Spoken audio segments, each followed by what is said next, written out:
Mukunda jewellers లో కళ్యాణం గమనీయం sale 1,00,000 కొనుగోలుపై 10 గ్రాముల వెండి ఉచితం. నమస్తే రమగారు. నమస్తే జయ.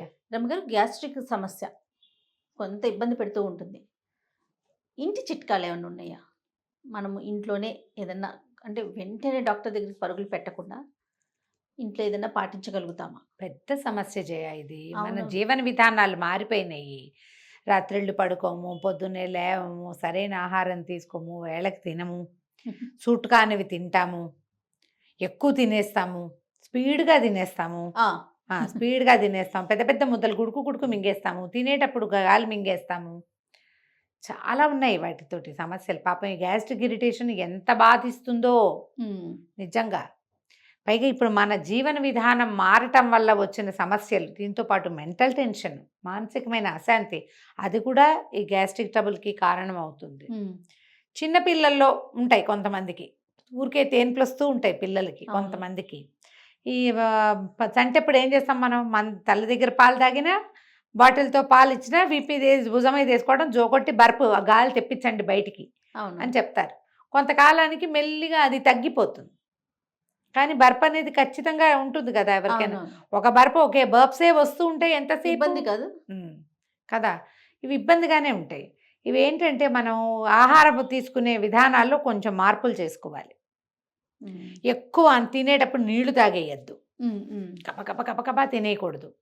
పెద్ద పెద్ద ముద్దలు కాకుండా చిన్న ముద్దలు చేసి ఎక్కువసేపు నమిలి మింగటం. ఆహారం హెవీగా తీసుకోకుండా మీడియం అంటే ముక్కలు పెంచాలన్నమాట.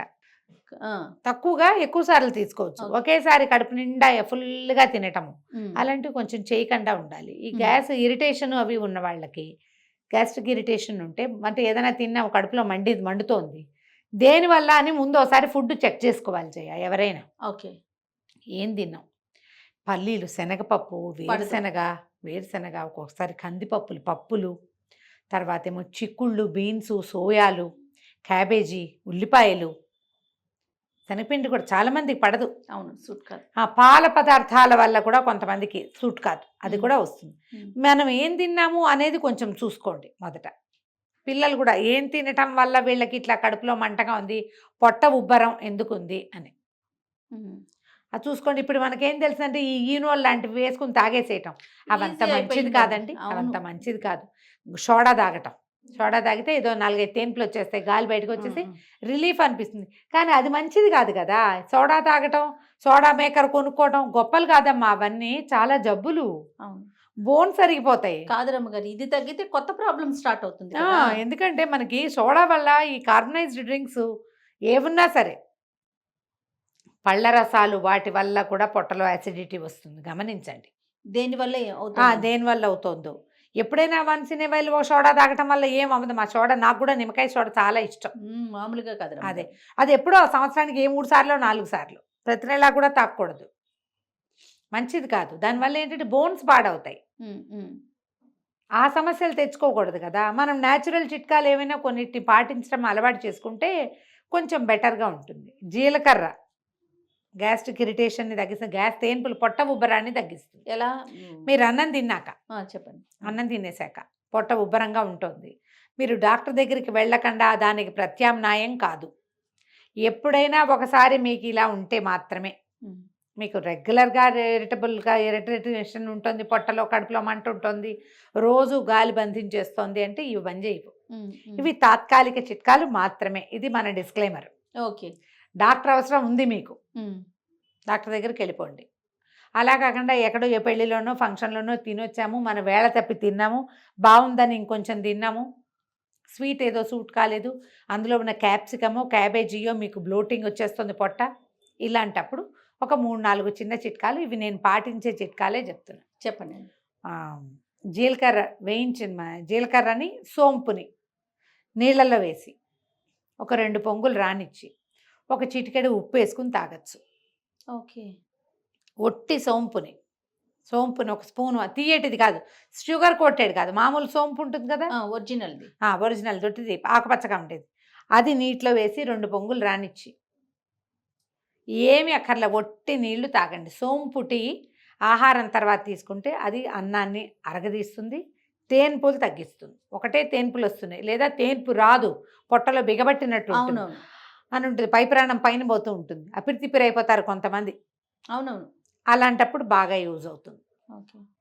తర్వాత వాము పొడి, వాముని మజ్జిగలో కలిపి తీసుకోవటం. వాము ఏం చేయాలి, పచ్చి వాము పనికిరాదు, వేయించుకోవాలి. వేయించాలి, కొంచెం వేయించి వాము పొడి గ్రైండ్ చేసి పెడితే. పచ్చి వాము ఎప్పుడు పనికి వస్తుందంటే మనకి కింద పొట్టలో ఇబ్బందిగా ఉందనుకో, ఆహా. అపాన వాయువు బిగించేస్తుంది, ఆ, ఆ, ఆ.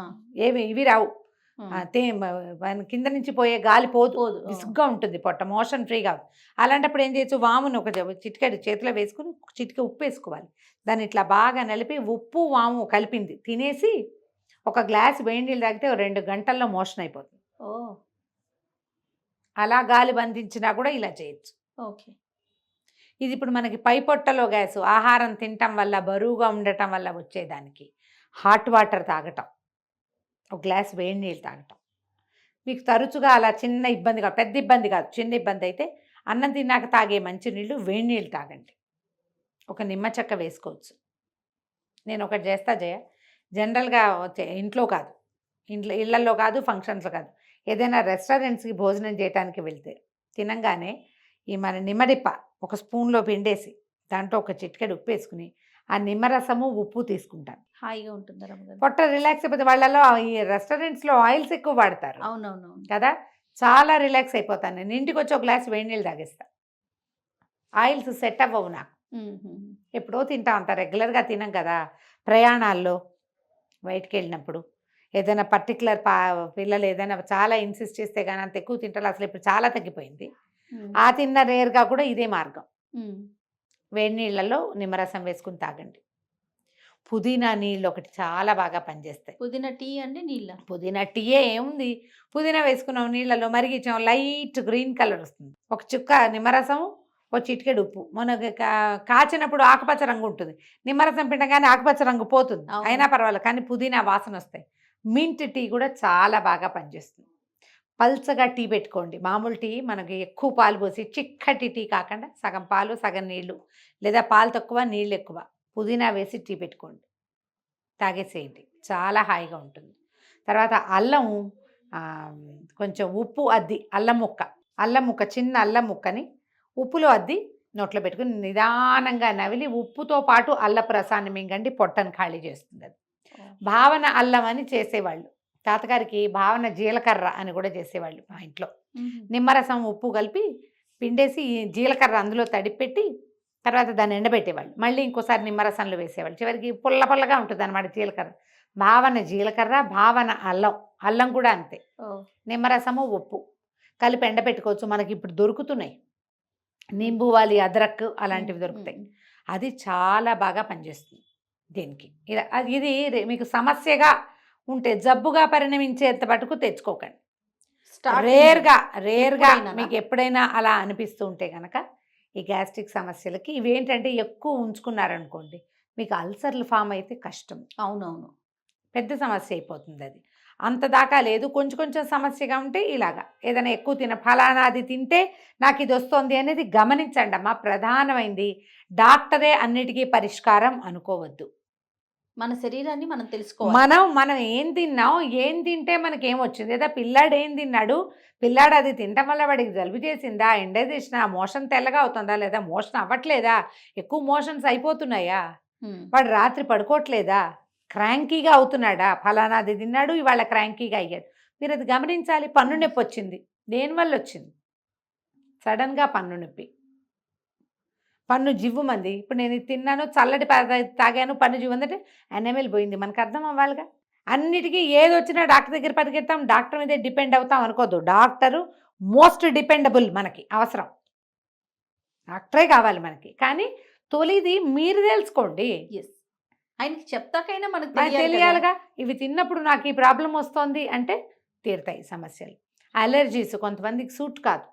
అవును, గోధుమ తిన్నా కూడా కడుపులో మంట వస్తుంది. నాకు చెప్పాయి కదా నేను, కడుపులో మండిపోతుంది నాకు. ఈ మధ్య మళ్ళీ తగ్గింది, మళ్ళీ నేను రొట్టెలు తింటున్నా. ఎలా తగ్గిందో తెలీదు, మా వారు ఏదో మందేసి ఉంటారు, ఏదో సందర్భంలో వేసిన మందు దీనికి సెట్ అయింది బహుశా. మళ్ళీ రొట్టెలు తింటే నాకేం ప్రాబ్లం లేదు, తినేస్తాను. ఓకే, మనం చూడండి, మీకు అవకాశాన్ని బట్టి ఏ డాక్టర్ని మీరు ఫాలో చేస్తారో అక్కడికి వెళ్ళండి. అలర్జీస్ కనుక ఉంటే హోమియో తీసుకోండి, అలర్జీస్ తగ్గుతాయి. తప్పకుండా. మీరు గమనించి నేను అది తినడమే మానేస్తానంటే మహత్తరంగా మానేయండి, అలా కూడా మానేసుకోవచ్చు కదా. కాకపోతే ప్రధానమైనది ఏంటంటే దీనికి సోడానో ఈనోనో చేద్దామని మాత్రం అనుకోకండి. ఎప్పుడో వన్స్ ఇన్ ఏ వైల్ ఒక సోడా ఒక ఈనో ఓకే, కానీ అది మాత్రం మందు కాదండి. ప్రతిసారి మీరు తెగ తినేసి అది వేసుకుని తాగేస్తాము అని మాత్రం చేయపోకండి.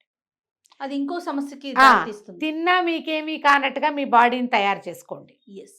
శుభ్రంగా ఈ జీలకర్రలు ధనియాలు అలాంటివి తీసుకోవటం, ఆహార పదార్థాలు మన పద్ధతులు కొంచెం మార్చుకోవటం. ఒకేసారి హెవీగా తినేయకండి. ఏదైనా చాలా తినాలనిపిస్తే ఆ పూట స్వీట్ ఎగొట్టేయండి. మంచూరియాలు అవి ఈ పెళ్ళిళ్ళకి ఫంక్షన్లకు వెళ్తాం, అవి బాగా నచ్చుతాయి ఆయిల్ పదార్థాలు.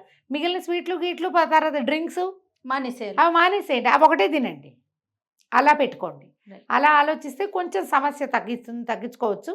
పెద్ద సమస్యగా ఉంటే మాత్రం తప్పకుండా డాక్టర్ని చూడండి. అది ఏమంటారు, కోతిపుండు బ్రహ్మరాక్షసిలాగా చేసేసుకుని తర్వాత పెద్ద పెద్ద సర్జరీల జోలికి వెళ్ళిపోకుండా ఏదో చిన్న వాటితోటి పోతుంది. తప్పకుండా. నమస్తే. నమస్తే.